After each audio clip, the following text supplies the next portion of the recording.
Alright, good morning students. So this is the day 3 of learning R. So today we will be learning about data structures in R. So what is a data structure? In layman terms, I will explain you. When you put your data into a particular structured format so that it is easy for you to understand and to retrieve the data, to look into the data, and उससे तो कुछ analysis आपको further करना है. So you have to put your data into a particular structure. Structure मतलब एक form हो गई आपकी कि उस data को आपने एक particular format में put कर दिया, जैसे tables में put कर दिया या tables में put कर दिया. तो tables in your computers, these are like your matrices or your array. So you can put your different values into an array or different values into an matrix. Alright, so we'll start with learning data structures. So we'll create the first data structure, or we will create the first uh, variable named as month, because we are trying to put the let's create this is the variable month, and this is an array that you are defining array. And here, after defining array, you are putting the name of the months in this array, and because it is a collection of months, so it needs to be start with C, and because these are characters, so they have to have a inverted comma. Now the functionality of array, or what are the argument that needs to be put in an array function? One is data, another is dimension length, and the name is equal to null. So this is dimension is equal to length. So how many lengths of data you want to put, or what is the characteristics of data, or what is the how that data you want that to look. So you want to create an array which is having 3 rows and 4 columns, because again it is a collection of numbers, or no inverted commas, and you are creating numbers 3, row is equal to 3 and column is equal to 4. So let's try to run this month.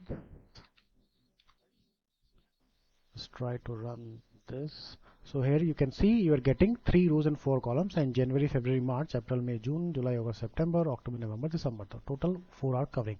So let's see. Let's try to see if you give up an erroneous number, because here these two numbers, the multiplication of these two numbers should be equivalent to the number of items that you have given. Here you have given 12 months, so यहाँ पे 3 और 3 into 4 क्या होगा, 12 होना चाहिए. अगर आपका गड़बड़ हो गया तो there it will throw some error. Let's see here what will happen. Again it is showing, it is not showing an error, but it is repeating the data: January, February, March, April, May, June, July, August, September, October, November, then again January, February, March. So it is not showing an error, but it is replicating the data. So you have to be careful while you are defining your array size. Okay, let's try to run this again, and again you are getting 3 rows and 4 columns. Alright, now let's try to put this month into you have created an array. Now let's try to put this month and try to see if we are not putting this into an array, then how it will look. Let's create another variable months, or let's copy it from here, month. So this is months. You have created a variable months, and you have simply not created an array function and just put the values of these months into an of these name of months. You have put into a variable months1. So let's try to run this. What happens? You see you're getting the result as plain. These are not arranged. The name of the months are not arranged in a particular fashion because you have not defined. So it's just a string, or not a string. It's just in a linear function में आपने नाम को arrange कर दिया है. Now what else you can do here? Now if you want to retrieve a particular thing from this matrix, or let's suppose आपको month में से आपको कुछ retrieve करना है. So because it is an array, so you need to define which row and which column you want to go through. Let's suppose you're giving 2, 3, and then you're running this. So it is giving you August based on the value, on this value August, second row and third column. यहाँ पे आपने second row third column define किया, तो second column आपका कौन सा है? This one. Second column is this is row and this is column. So second row is this one and column is this one. So you are getting the value August here. Alright, so same wise, if you want to retrieve some other thing, you have to put here you 3, 3 if you do, Again if you run, then you're getting the value September, because आपका third row और third column में आपका September बैठता है. Now again, if let's suppose we want to create a matrix. This is an array, is a two-dimensional thing. Now if you want to create a three-dimensional thing, so you need to create a matrix, and let's create another variable month 2 for that. So this is month 2.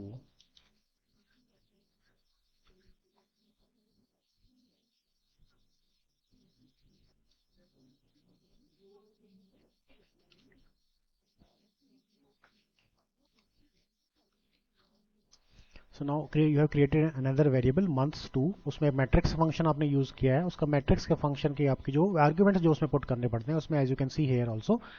कैसे पता करेंगे कि matrix का argument क्या है? इस result वाले section में you can question mark, you can put the question mark and then matrix and then bracket.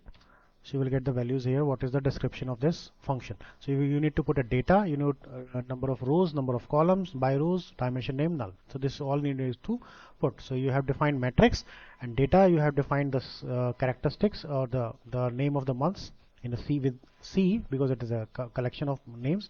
Now you have defined 2 rows and 2 columns. So this is one matrix. So 2 rows and 2 columns you have created. Let's try to run this. What happens if you try to run this? So here, because you are saying, it is showing some error because the total number of months is 12, and now you are defining the number of rows as 2 and number of columns as 4. So 4 into 2 is 8. So only 8 values can be put, and you have given the values as 12. So यहाँ पे हमको change करना पड़ेगा, 3 करना पड़ेगा. Then again if you try to run it, so now you are getting correct answer. So now let's try to print months 2. What you are getting here is this. So you are getting again number of rows 3 and number of columns 4. So you are getting the same value whatever you are getting with the previous array. Now there is a concept of 3D array. This is the two-dimensional value. Alright, so now let's see how you can go with the three-dimensional array. So three-dimensional array, we are creating the same. We have created another variable array 3D, and we are defining the array function with C. The number of we are putting 18 numbers in it, and the dimension we have defined as number of rows, number of columns, and this is the plane, because this is a three-dimensional array, because there are 3 dimensions. So one will be row, one will be column, and one will be the plane of that. कि पहले plane में कौन सा है, जैसे Rubik's cube में होता है कि आपके रूबिक्स क्यूब में एक कॉलम होता है, एक रो होता है, and there is a plane of that thing. Alright, so उसको इस डायरेक्शन में 3 डायमेंशनल फॉर्म में जाके समझने की कोशिश करना उसको. Now let's try to print its, कि इसमें प्रिंट करते हैं तो क्या आएगा. So you are getting 2 planes. पहले प्लेन में आपके 3 रो और 3 कॉलम्स हैं, यहाँ पे आपने डिफाइन किया. दूसरे प्लेन में भी आपके 3 रोज और 3 कॉलम्स हैं, और अकॉर्डिंगली उसने डिवाइड कर दिया. 2 3 4 आपका पहला रो आ गया, फिर 5 10 दूसरा कॉलम आ गया. तो इस तरह से इसने डिफाइन किया. Now if is there any way that you can retrieve the data from your 3 dimensional array. So retrieve करने के लिए अगेन सेम प्रिंसिपल है आपका, square bracket. Now you have to define 3 coordinates आपको डिफाइन करने पड़ेंगे, because to reach a particular value you need to have 3 coordinates x y and z, because आपको plane भी बताना पड़ेगा. So let's suppose you are saying first row, then second column, and then the plane, second plane if you are saying. So let's see what it is showing the result. It is showing an error. Okay, we have used a dot here, it should be comma. Now let's try to run it again. So it is giving you 26. Now let's try to find out how it is giving you 26. So first row you are getting 2 5 4, and here 20 26 32. Second column is 5 and 26, and now the form you have decided to get the value from the second plane. Second plane is this one, so 26 is the value. So this is how you go about the data structures in R. I hope I have made this clear, or you've understood it in a well defined way. Alright, so that's it. I'll see you tomorrow in the next lecture.